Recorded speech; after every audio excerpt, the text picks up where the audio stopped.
So, have you ever seen that post on TikTok, Facebook, where it says, when you think you're the coolest guy or girl in the parking lot or at a party or whatever, and then this guy or girl shows up or whatever?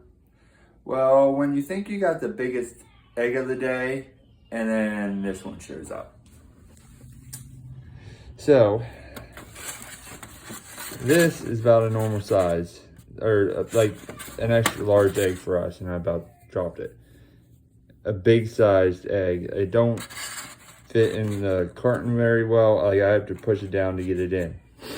And then this girl shows up. This doesn't do justice. This egg is humongous.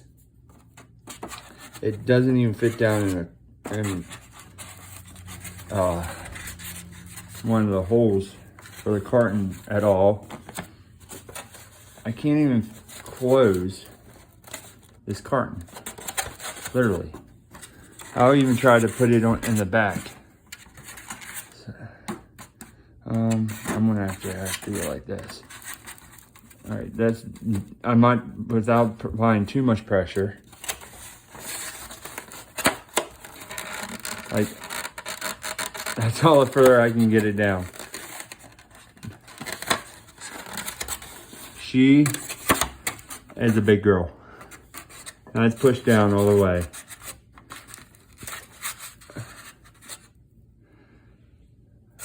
She had to hurt. Had to hurt.